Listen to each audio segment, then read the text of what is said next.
All right. Well, welcome to Building a Budget. My name is Lucas Caceres, and I'm a certified financial planner. I actually started Level Up Financial Planning just a few months ago, and the main reason why I started Level Up Financial Planning, it is very important to me to be able to help people early on, be able to start finding where that is that they have to be in order to be on track for not only retirement but just kind of day to day building budgets, working through cash flows, making sure they have enough life insurance coverage and things like that. So I built a financial planning firm that's going to allow me to serve younger individuals, which isn't the typical clientele of most financial planners. So I'm very excited with the progress of my company so far, and definitely enjoyed being able to help people get on track with my few clients that I've brought on for that already. So with that, I'll go ahead and dive into the webinar portion and the education portion. I'm going to stop the video. You guys don't have to look at me throughout the whole conversation.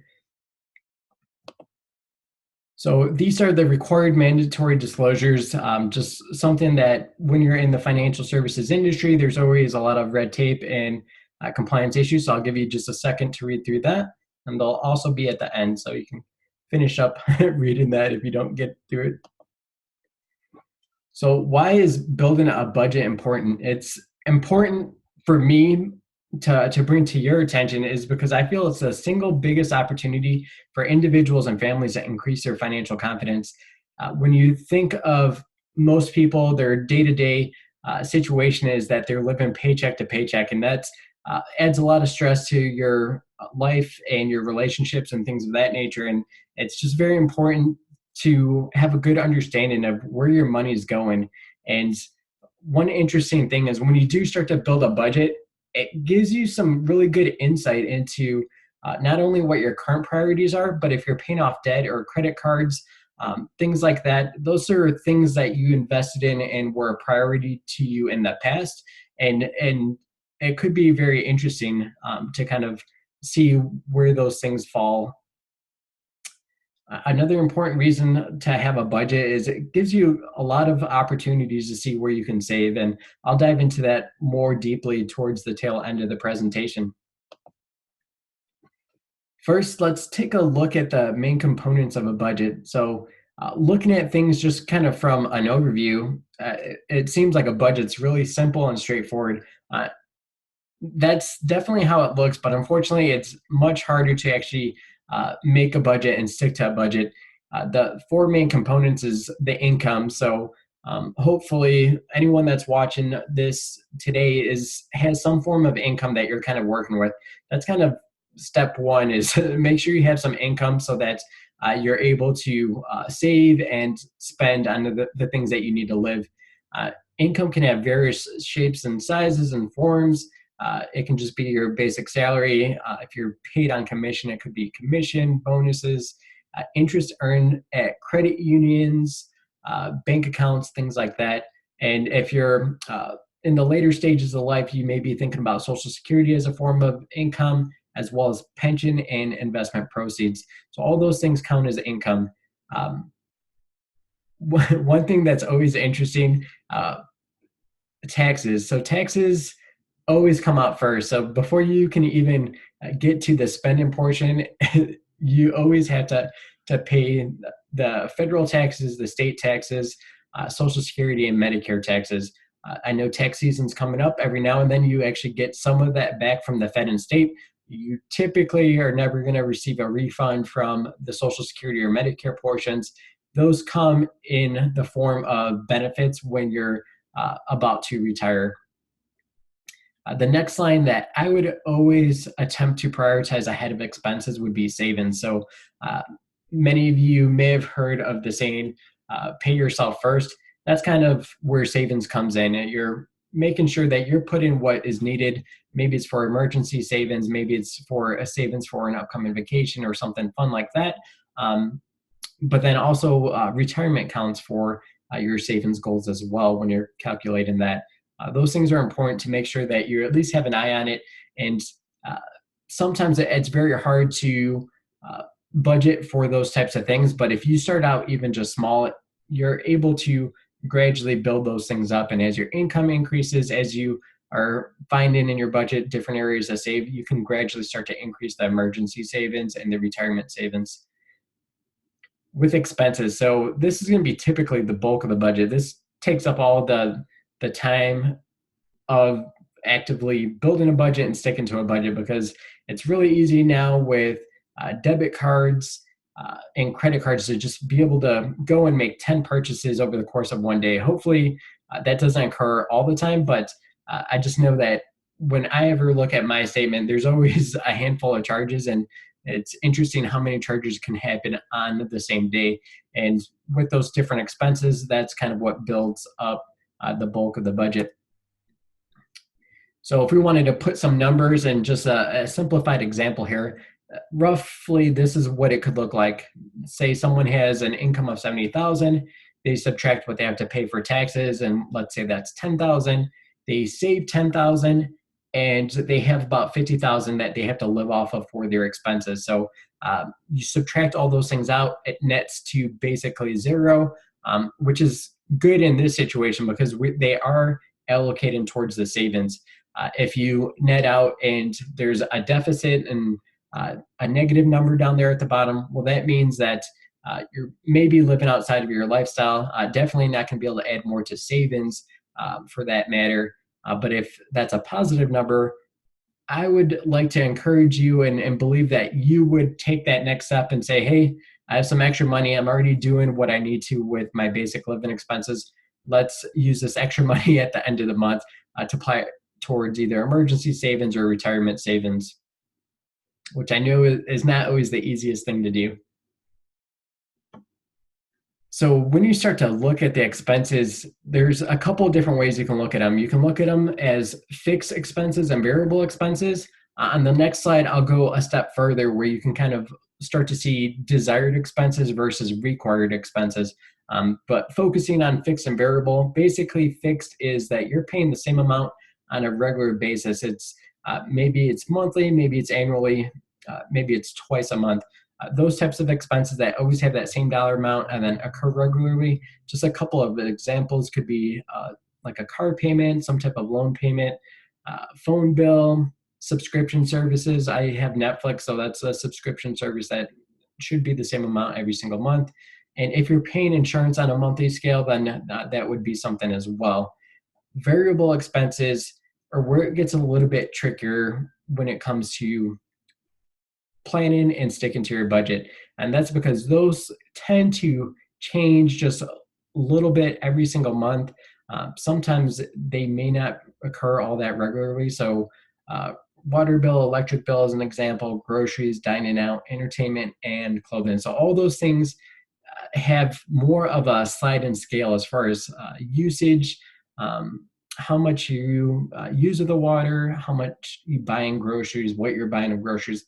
Those things are all going to shift throughout each and every month. So it makes it hard and stressful for people. And that's usually when people get to the point where they're like, let's not worry about the budget because that's stressing me out. But it is important to just know what those are. And we'll talk through a few ideas of how to get over that frustration and that kind of nervousness that you get when you start to think about building a budget. This here is probably going to be the most relevant slide that we're going to talk through. So the required versus desired expenses. Typically, most people think about building a budget because they're out of whack somewhere. Maybe they're not on track or saving as much.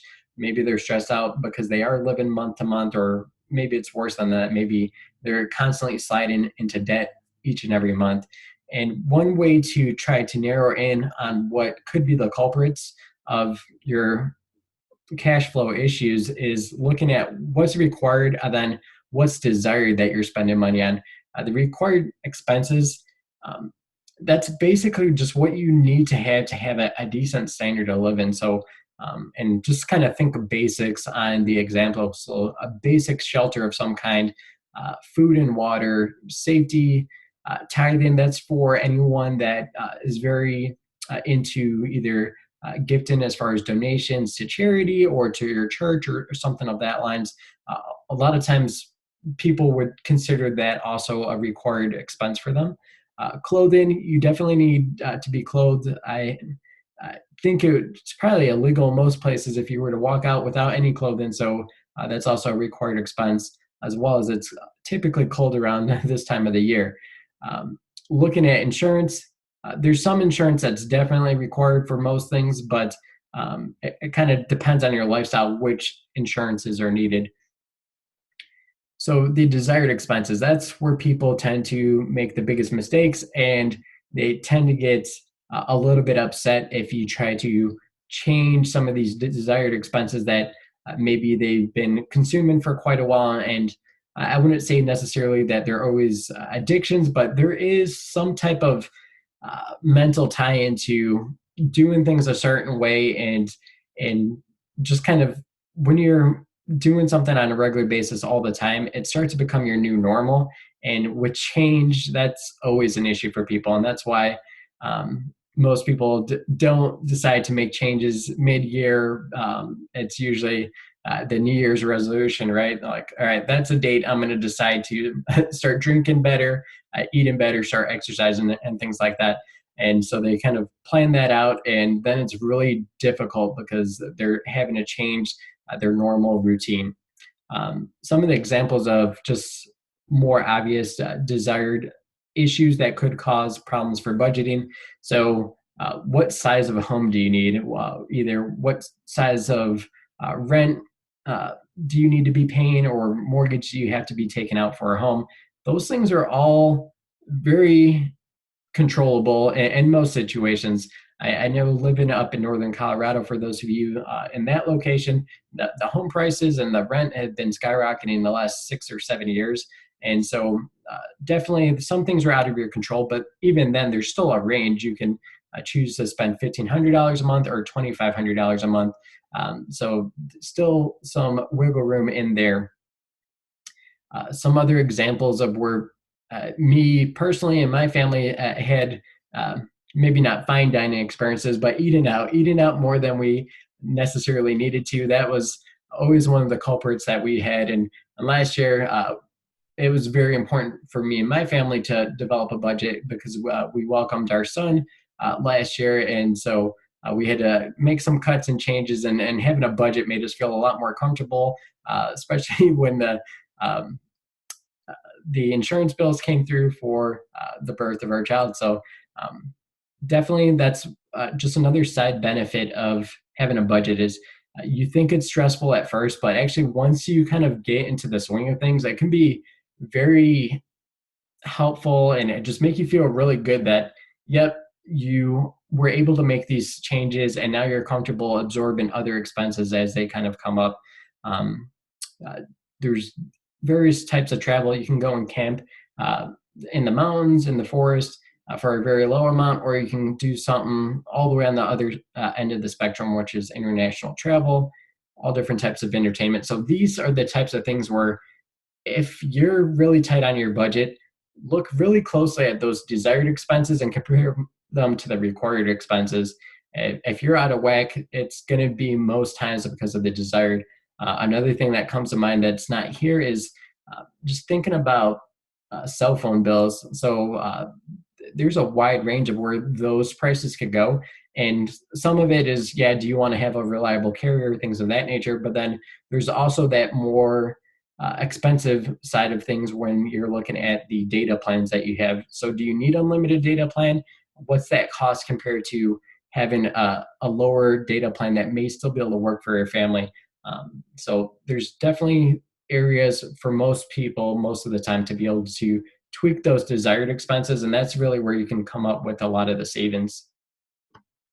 Another common issue that people run into and get frustrated by is, well, yeah, I was doing really good for a month or two, then our car broke down, or I forgot that we had to pay property taxes. All these different things that don't necessarily occur every month kind of get outside of your vision for that time period. And it could be a little bit defeating if you forget about something, all of a sudden it pops up and you're like, holy smokes, I've been working so hard, saved up $500 in my emergency savings, and just like that, that emergency savings disappeared.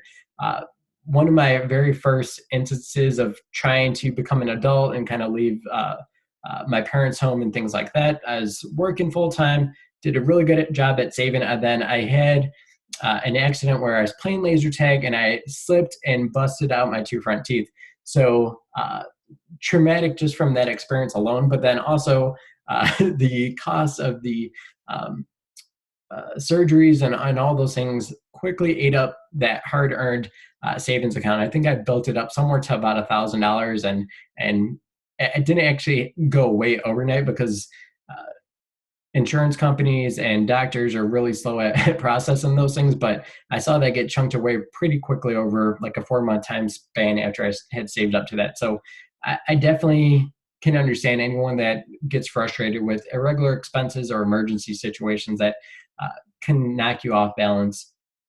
Uh, Here's a couple of tips though, just to try to plan for ones as much as possible. So there are ones that you can definitely count on occurring, and even if they're outside of your normal monthly view. So go and look through all of your statements for the last 12 months, whether it's credit card, checking accounts, all those types of things, and pinpoint which one of those occurrences are. So if you have property taxes, most counties tend to do that twice a year. And so if you're paying out of pocket that's not built into your mortgage expense, well, you know that that's going to come up every 6 months. And so if you know that, you can start to plan and allocate a savings account for that, and savings each month for that as well.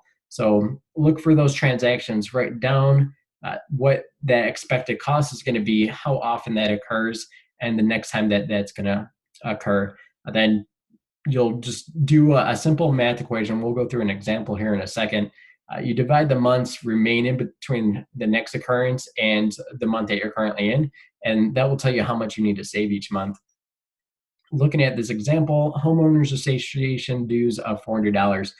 So that's due annually for this particular family, and it's due June 11th. And today just happens to be January 11th. And so it's no coincidence I built that on purpose to make the math easy for us. But between now and June 11th, there's 5 months. So you take that $400 divided by the 5 months remaining. Then we know, at least for this particular expense, all we had to do is put $80 a month into that savings account every single month. The money is going to be there when that expense comes up, and it's not going to eat into the emergency savings that we're saving separately for.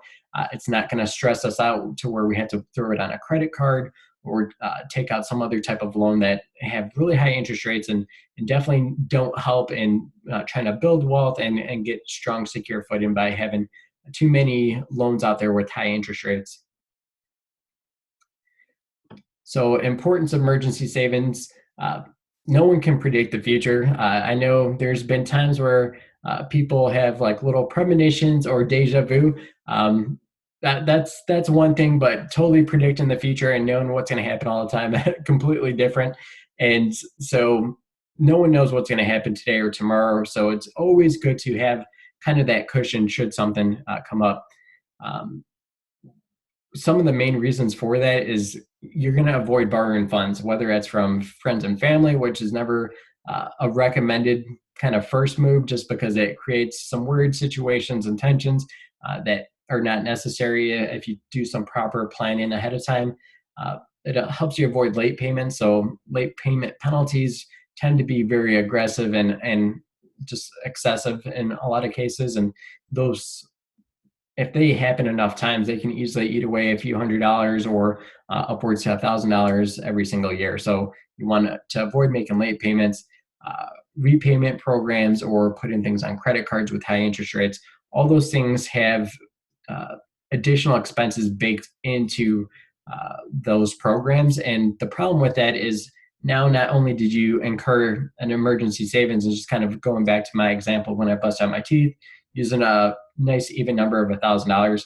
Well, if I didn't have that savings built up and I ended up using a credit card and putting $1,000 on there and struggle to pay that off for a year, I could be paying about $200 more for that same situation. And so even though it definitely didn't feel good that my emergency savings account disappeared pretty quickly, looking back at it, I'm definitely happy I saved $200 of avoiding those interest payments that I would have had on top of that. And that's if I would have paid it off at the end of the year. most people, once they run into those situations, it becomes a recurrent cycle where, um, yeah, it's $200 every year if you're keeping that balance right around that $1,000 every single year. So it starts to add up really quick. Another thing, especially with my background of working with building retirement plans for individuals, it's really hard for people to commit funds into a retirement account because those are locked up for until you're age 59 and a half. So if you're quite a few years away from that, that could be a long time before you ever see that money again, or the money that should be earning for you, hopefully. And so it because of that, you don't want to put too aggressively into retirement savings accounts, because if an emergency came up or an opportunity came up, but once you start to have that emergency savings in place, you can start to throw a lot more into those retirement accounts and be a lot more confident that, yeah, you're doing the right thing. It's not too likely that you're going to run into a situation that will be significantly larger than that emergency savings and require you to take out the retirement funds that you added at a penalty, which is currently 10% of whatever you take out. 10% of it's going to be penalized. And if it is funds that you put in there that you never pay taxes on top of that 10% penalty, that's going to be taxable income and may end up being taxable for you as well. So a few different tools that you can use. There's the old school pen and paper. It's actually a pretty reliable method, even with all the data that's out there. So using a pen and paper, pretty straightforward. If you remember, it's probably like that second or third slide in where we looked at the basic components of the budgeting tool. You just kind of write it out just as so. So you look at the income, you subtract the taxes, account for those, pay yourself first, which would be the savings kind of line, and then the expenses would be the last thing, and typically it ends up being the bulk of the budget there. There's also a lot of pretty neat tools that you can use online. So there's mint.com, pretty reliable system to use. Definitely do a lot of advertisements. And if you have trouble already with budgeting and trying to avoid taking on additional credit, I know that they definitely have credit card offers and all these different things that funnel in there. So mint.com is an option. It does work, but you'll definitely get a lot of advertisements there. YNAB.com, that stands for You Need a Budget. I've heard really good things about it. I haven't looked into it specifically myself, but I've never heard anyone talk bad about it. And it's a really low cost and sometimes free, depending on the service that you sign up for that.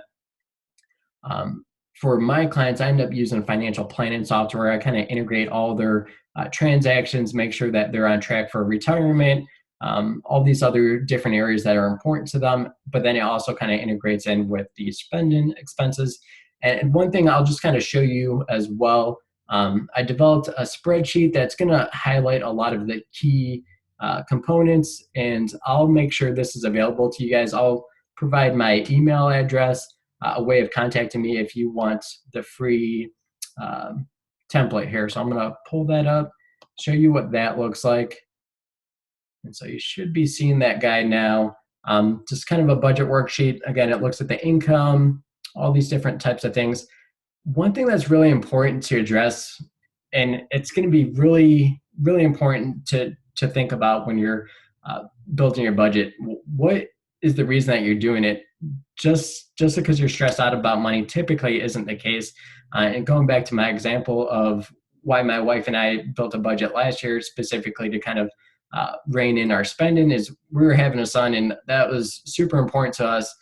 We didn't want to be stressed out financially while bringing in a child into the world. And so that was enough for us to kind of make those tough decisions and cut out some of the spending like Starbucks, reduce our dining out and all those other things that were fun to us, but we're a year later, and for the most part, we don't miss those things too much. We still budgeted for it, but we just reduced it pretty heavily.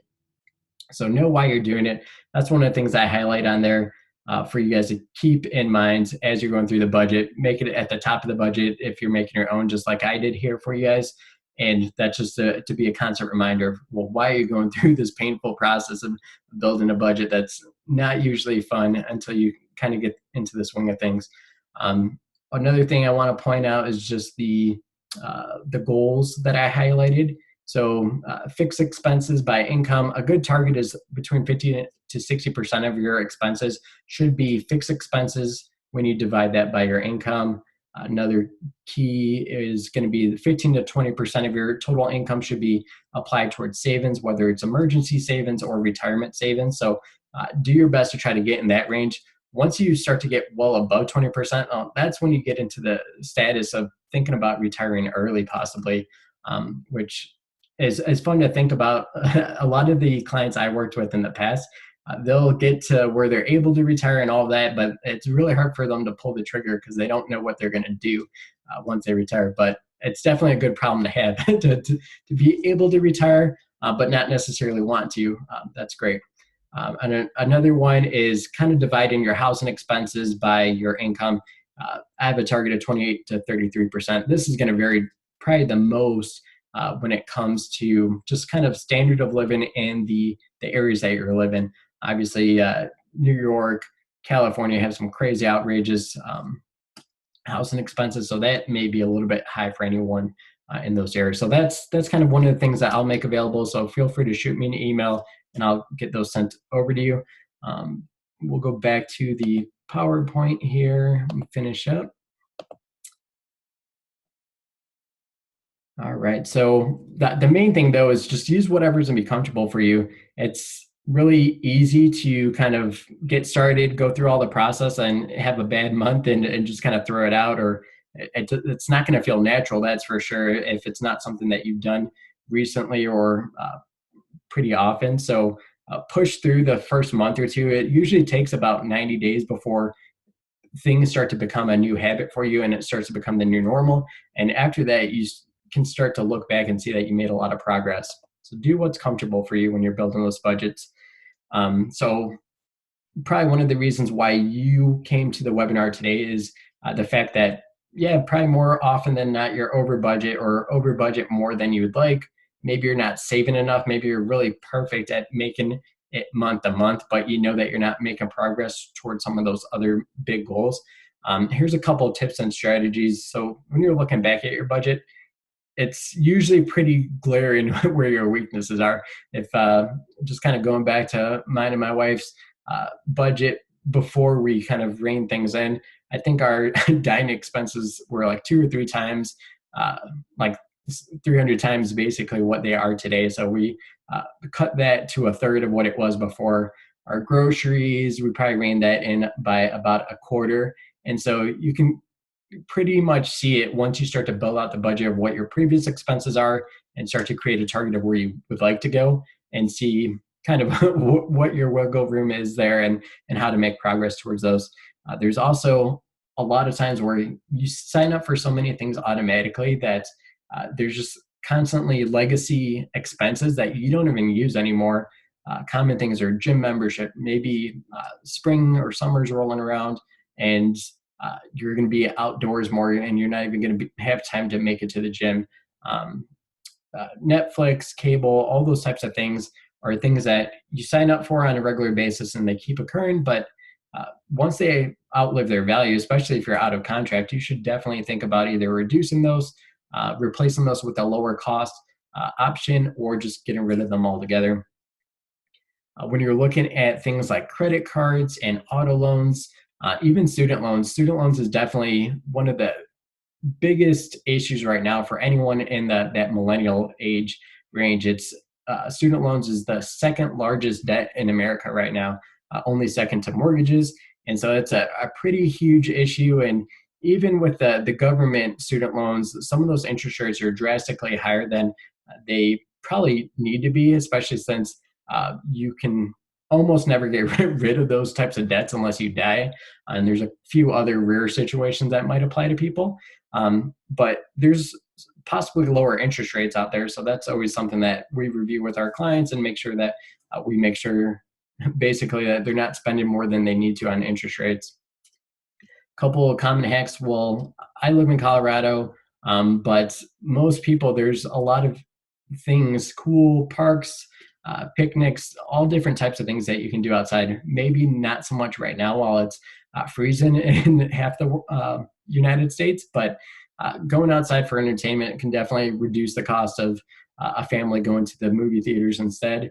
Then you can kind of alternatively replace that with a Netflix movie, a Redbox movie for $1, those types of things. Planning meals and having a grocery list, that's the single biggest thing that made an impact for my family last year when we committed to the budget and reduced our dining out and our grocery expenses at the same time, which you would think if you reduce one, the other one would probably go up, and we're able to reduce both of those. So planning out the meals, having a grocery list, actually makes it a lot of fun to actually, once you get into the swing of things, to cook stuff and you're not burning things as often when you're doing it on a regular basis, starting to make some really good meals, that it makes it kind of entertainment just of itself, being able to make those meals. Call your cable company, reduce price or the package. A lot of times people have like HBO, Showtime, everything to the max, maybe paying like $200 a month, and you turn on the TV like on the weekends and don't even watch half of the channels. Well, you might be able to get a significantly reduced price for what you actually do watch. Buying in bulk and don't waste. So Sam's Club, Costco are going to be huge places where you can shop. A lot of people that do that and don't follow that second part of the process, which is don't waste, ends up paying a lot, taking up a lot of space in the fridge, and then they end up throwing out a lot of food that went bad because they ended up dining out instead, or or just got bored of eating the same thing because you bought such a large size. So know what it is that you and your family will be able to eat all the way through, and buying in bulk can save a huge amount of money. And again, Costco, Sam's Club, really great for those things.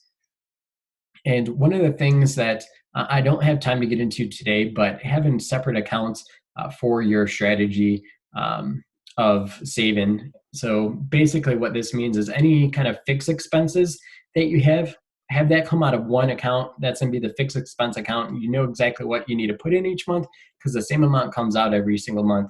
And then the discretionary, the more variable amounts, that could be either individual accounts if you're a household with a spouse. You can each have your own that like this is how much you can spend and this is how much you can spend. Fund it with that amount that you agree to, and then do your best to try to stay within those limits. That's kind of how the separate account strategy works. You are only going to be working and feeling your kind of more discretionary expenses and choices based off of the amount that you agree to put in your respective accounts. So that's kind of how the separate account strategy works. One thing I just want to throw out there is I definitely want to do the webinars and make it available to anyone, just from educational standpoint, but as well as a lot of people are really self-sufficient once they get the education to be able to run with things on their own. So that's a big purpose of the webinar, give you the basic information. If you feel comfortable and confident to be able to run on your own, that's great. Definitely save you a lot of money and make you feel more confident of being able to do that. For people that need more one-on-one services, I offer very flexible packages. So if you just have a couple of questions, don't need too much in-depth help, you could pay me hourly at $200 an hour. Another thing that would be more specific to what we spoke about today, if it's really just the budget, and once you get that figured out, then you're going to be rocking every other goal that you have. You're really good with your investments. You're really good at deciding how you want to kind of define your life. The 4-month budget program may be helpful. And for anyone watching this, instead of my typical $350 a month for the 4-month period, you'd only pay $300 a month. So a little bit of a savings just for going through this process with me today. Then a more comprehensive, more ongoing relationship would be kind of, are you on track planning? And that's going to vary. So just reach out to me if that's something of interest. I really excited about the webinars I'm doing. So in addition to today's, I have already scheduled one for next week, which is the debt repayment strategy. I'm excited about that one too, just because there's a lot of fun things you can do. Even if you do feel like you're in a hopeless situation with your debt, a lot of times there's some fun things that you can maneuver around and try to do to make your situation better. Then the other ones that I haven't nailed down a date for yet, it's Market Forecast 2018. So talking about investments, kind of what's going on in the economy, things like that. And student loan repayments, again, a huge epidemic in the country, and it's a common issue for millennials. And so that's important for me to bring that topic to light and talk through a lot of the key issues there. I want to thank you for taking the time today. I know budgeting is not the most fun thing to talk about in the world, but I hope that you were able to pull a piece of information that you need in order to kind of work through things. And again, thank you. Here's my contact information. If you ever have questions about anything, if you want that free template, definitely that's yours just for showing up today. I need a way to send that information to you, and I'll send you that link. But thanks, and I will be doing more webinars in the future. So if any of those topics don't sound like they're interesting to you and there's another one that you would prefer, definitely shoot me an email, reach me on Facebook, and just kind of make a recommendation of what you'd like to hear me talk about in the upcoming months.